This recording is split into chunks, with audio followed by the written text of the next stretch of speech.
Yeah, hello folks, brew.com here, Arne Pulse at the mic, and today I'm bringing you Beta Standard. This is part 1. On the left side of the screen that's Esper Dragons, on the right side of the screen that's me with Abzan Drain, my homebrew, which I'm pretty proud of. And yeah, this is part 1. Basically, main deck, games, and our sideboarding plans and DOC sideboarded games in part 2 coming up soon this week. And yeah, so this guy won our game day, so with Esper Dragons, beaten in the last round band company of my friends. Matchup with him you can watch in the other video, like where we playtested over Skype with my Abzan Drain against his band company. First game I'm starting, that's Llanowar Waste into Trapper. I'm at 19. He goes for the Blue Black Duel and passes. There are 2 playsets of Painlands, but I have a lot of life gain in this deck and with creatures, so that's not a biggie. Quagmire into Allied, bring in a friend on turn 2. I use the Trapper to cast a dude. His main deck Duris was pretty sick here, so he starts his turn 2 with a Duris and takes out a Mars from my hand, leaving me with a Cutthroat and 2 lands, which is not an exciting place to be. His land number 2 is a Stream, so he's getting his colors online, but no double black just yet. So Archer, just to provide more pressure, and Cutthroat ensures that upcoming sweepers are gonna be really painful for him, and attack the same turn. So he's down to 16. He just plays another tap duel and passes. So he could have Price here, he could have Scorn, so I should be playing around Scorn at least. Go for Elvish Visionary, draw a card. Bashing with the team. Archer represents 2 damage. So I'm smashing for a bunch here, and yeah, if his next play on turn 4 is a Languish, it's gonna hurt him quite a bit. So he's down to 9 already. Basically, just Duras in those turns and a bunch of tap lands were pretty sad for him. He's pretty much forced to Languish here, and he's taken like 6 damage here. I'm getting a bunch of life back. He's down to 3, and I have a Quagmire, so I'm just 1 point short.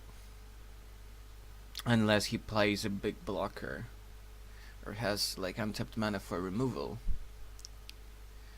I go for main phase Galactic Company during my turn. Visionary plus Shaman of the Pack brings him down to 1. And together with his and Quagmire, I think I have this game 1 locked up.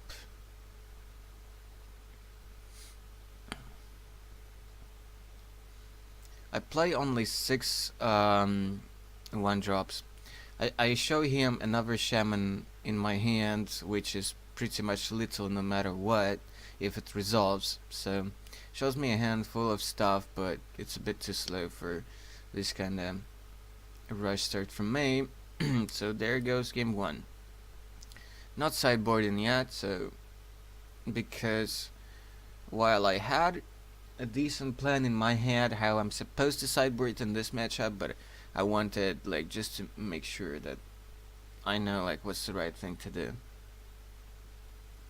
So yeah, when basically I'm supposed to be slightly favored, well, at least slightly favored game 1, so before sideboarding, because he doesn't have additional removals and sweepers and stuff like this, and Kalitas, which normally he's supposed to have, but more on that later in this video as well. So yeah, I have like a playmate from GP Copenhagen and Stockholm and stuff like this, but yeah, it's been a while since I won some playmats. Really wanted that soaring like unmaking playmat, but yeah. So this is a playmat from the Ferris standard season, which was probably my best year so far, where I was very close to be qualifying for World Magic Cup in Nice in France. And this year it's again in Nice in France, the World Cup. So I'm really hoping that I can have enough time and good ideas to brew something like really good for the qualifiers this summer and September, because I really want to go to Nice. I've been to France before, around Paris and Versailles, but like, come on, it's Nice, and even though it's gonna be probably like November, December, I still wouldn't mind that. It's just one of my like check marks to cross over, just to be on the national team at least once. In my case, that's the Finnish national team.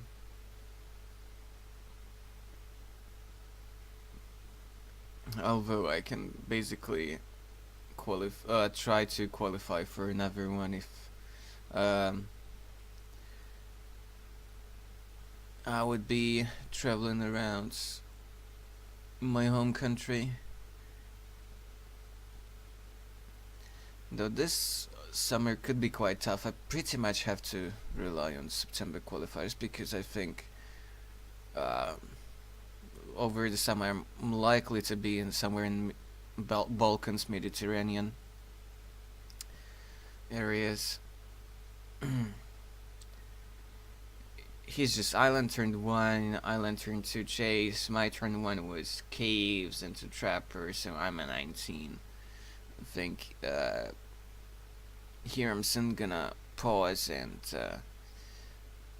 take out my charger for the phone. So yeah, I'm 18 here, missing my second land drop. I was on the draw and I had a trapper turn 1 and a bunch of 2 drops, so this was kinda worth the risk. So yeah, tried to dig for that second land with the visionary, but failed. I'm still not sure like how many visionaries I want to play in the deck. I run like 3 at the moment, and 1 Nissa together with 2 Lilianas. But I have so many 2 drops that it's really hard to squeeze like everything you could possibly ever want. I have 3 beast colors at the moment, and I'm thinking of putting the 4th one because for this week I still couldn't get my hands on like for extra advocates, and advocates are like nice, but they're like not the absolute musts in this type of build. So only a couple advocates and 3 beast colors, because multiples of those is not really that insane. But I might need to put in the 4th one, I'm not sure, because I want to make the healers in the marsh actually decent, especially considering often siding in the 3rd copy. Just attacking with a visionary. I think he's really hoping to dig for some black sources here, because his 3rd land is a stream and he discarded Durus. Well, yeah, Durus is really bad game 1. Game 2 I actually think it's okay, but he might be siding them out still. So off the trapper I cast a beast color, could have attacked with it, so that was a small misplay, so could have snuck in 1 extra damage here. Got my 2nd land, it's a Quagmire, it's a actual green source that can help me to cast like companies and stuff once I actually get to more lands. Yeah, my hand is obviously stocked. I play only 20 lands in this deck, and I think it's more or less correct. 21 could be like up in the air in the discussion, but most of the time you just need to like hit your land number 4 for company, and the Mars is just like really late game finisher, and sometimes you don't even get to that point and you kill even before that. So he got his black source, he cast Painful Truths, falling down to 16. So probably trying to stock on some action or some languishes or something like that. There is a chance that his Jace would flip next turn. But this deck for a lot of the time can actually ignore flip Jace, because it's very rare that you actually win through combat that much. You're just trying to grind it out and just drain them out. So you don't really need to attack that much, and yeah, Jace can flashback stuff like Languish and things like that. But if you have Cutthroats out, and then like mana up to cast instant speed like Collected Company, or like cast next turn Marsh to bring stuff back, so you don't really care that much for Languish actually. So using Trapper to cast a couple spells this turn, that's Allied, which brought a friend, and a Cutthroat, and attack with a couple guys, so he's down to 14. Basically, Cutthroat makes sure that I can bring him really low, even if he draws into second untapped Black Source and the Languish. It's also tricky that if he probably like Languishes this turn, I think his Jace gonna die. Well, he has 3 cards in the bin. Now he's gonna, loot. So his Jace not gonna flip, because he would have just 4 cards in the bin. So he discards the planes. So that's maybe a signal that he's mana flooding. And when he discarded that planes, I think when we were at the actual match, I think I was pretty happy to see that. He's played his land that's Evolving Wilds that can get him like double black, but it's basically a tapped source, so that's pretty unfortunate. I don't know why he did it this way, why he didn't want his Jace to flip. He could have done that this turn between like Price and Wilds. Maybe he just really wanted to dig deeper. Oh yeah, I think he deliberately didn't like flip it because he didn't want it to die in combat. Because he was not languishing this turn anyhow. So yeah, I think like that's a pretty good turn in terms of how he played it out. So using Biscuit and the Trapper to cast Advocate, and then hoping to resolve Shaman, and I think I should have actually tried to cast Shaman first, because then I would be able to pay like 1 extra for the Scorn. This way he didn't really have to show any dragon, because Advocate was not really helping this board this much. So yeah, Price killed the Cutthroat, so now actually Languish does a lot. Now Languish is actually pretty good, because Advocate is not big yet, and all I have is a Quagmire. Well, I can activate Shambling Dance as well. But still, that's gonna be pretty bad, I think. So yeah, I should have tried to resolve like Shaman to get more information, and I would be able to snuck in for a couple more damage, and possibly even resolve the Shaman. So yeah, kind of like went greedy. Only 2 cards left in my hand. I think there was something like a Marsh from the Tomb there at least, or like Collected Company. Okay, he goes to actually flashback Duras with the flip Chase, and yeah, he looks at pretty nice hand of double company, so discards 1, but I'm still left with 1, and if he doesn't have like anything good here, he's in a lot of trouble. Plays his upper land. That's still 2 black mana sources available, so he could still languish here. He could still languish here if he has it, and I think he should. But because it took him so long, I think he simply didn't have it there. This matchup happened just yesterday, on Wednesday, and today when I'm like narrating and uploading this, that's Thursday. But yeah, this is kind of a matchup where a lot of things are going on and a lot of things to keep track of. So forget me if I sometimes will not have the best memory of like what were the options. So he just passed the turn here, which was really crazy. No man lands from him, and he knows about my company. Then I go to attack with everybody. He goes for price on my advocate because that represents more damage, essentially.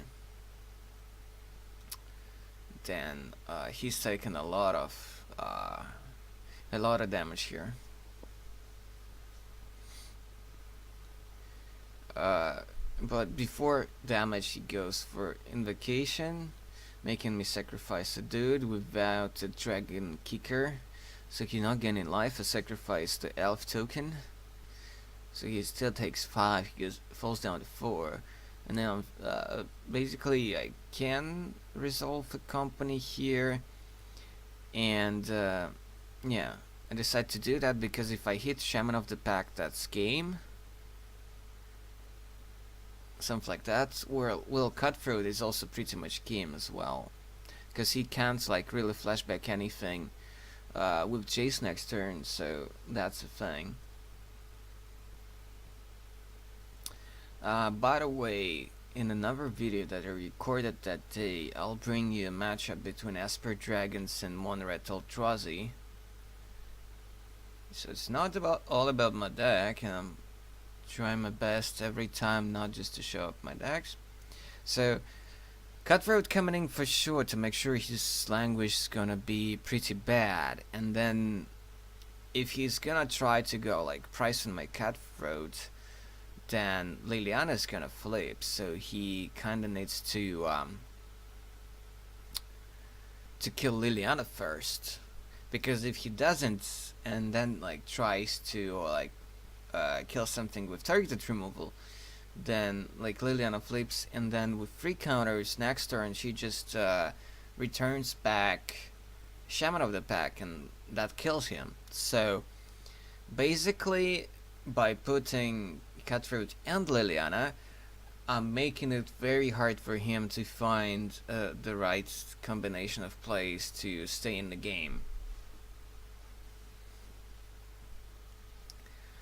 And Liliana is crazy in this deck because you get to return not just Cutthroats, you get to rebuy Shaman of the Pack or Healer, and then if you get to do that on the same turn, you can cast a Company or a March.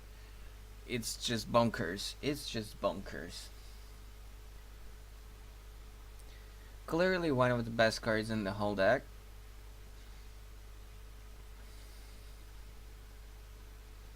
Really insane, and especially insane, let's say if they're gonna go to combat and then you company in response and you throw in some blockers or chump blockers, and at Tensa's Pit you get Liliana into play as well from the company. You get to flip her. It's just crazy. He goes for Sorin in order to kill something and gain some life, but he has to be very careful. He can still use Jace to downgrade one of my guys, but with access to animating a manland next turn and attacking with it, the math is not really looking that great for him. Because I feel like Sorin is not gonna survive next turn. I kind of try to explain to him that he probably needs to cash it all in to gain maximum amount of life, because yeah, he kind of will maybe force me to finish off Sorin and Jace next turn, but I don't think like that's the best play. On the other hand, the way it's ended up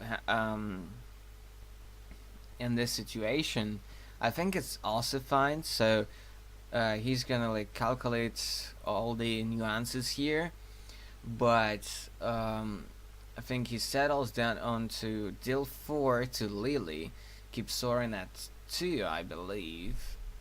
So he's gonna get 4 go up to 8, and then Cutthroat's gonna kick, so he's actually gonna be at 7, and then pause chase on the Elite, so that Elite does no damage next turn. We're making sure that like he does no mistake, because we're playtesting and we want both of us to actually do the best line of plays possible. Because well, my deck is kind of weird, but it's very similar to Black Green Aristocrats, and yeah, I think he needs practice against those kind of decks, because he's gonna play in the same open local open events and kind of national championship as well this month. So he needs to be able to know how to play against those kinds of decks, and I definitely didn't mind the more practice against Esper Dragons with this deck, because it's one of the trickiest matchups, and one of the matchups which could be very dicey and could actually be pretty bad for me depending on the draws. I know so far it doesn't really feel that way. So yeah, Liliana down, he keeps soaring at 2. He falls down to 7 because of Cutthroat trigger.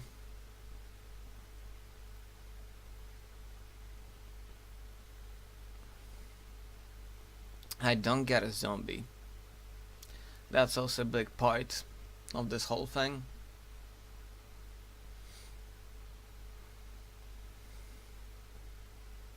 I'm something like 1 point short of lethal here.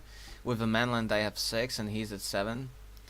And I figured that if I don't have lethal no matter what here, you see me having another Beast Caller which has haste, so but that still doesn't really change the clock.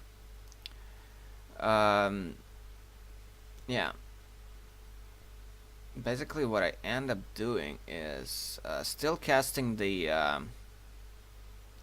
another Beast Caller, because it's the same amount of damage for this turn, but I get to have another dude in play. So Lizard 1 animates Vance, because here Vance is better than Quagmire, because he has no blockers. And he stepped out, so life is better here.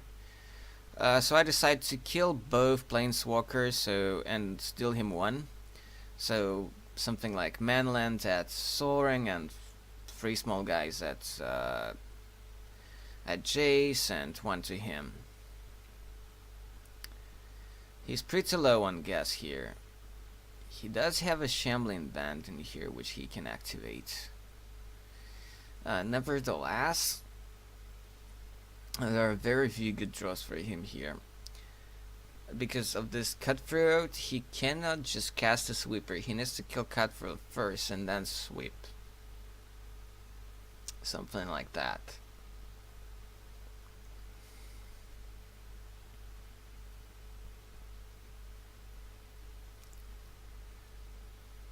Unmaking on the Cutthroat would be good here too, but then like he still just dies to this whole army, so he needs to sweep.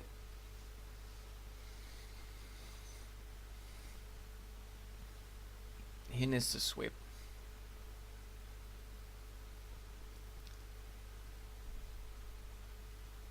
He goes for Obi-Wan Nixilis and kills Cutthroat, but that's still lethal. He's just going for style points. Jace can block 1 guy, but that's not enough, because Elite, which was downsized last turn, is now gonna deal damage, so yeah. Just activates Manland attack with everybody to him, and that's game.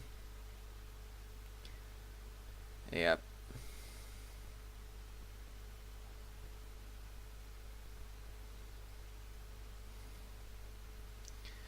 basically there's an argument for playing, I don't know, one or two Kalitas main deck in Esper Dragons.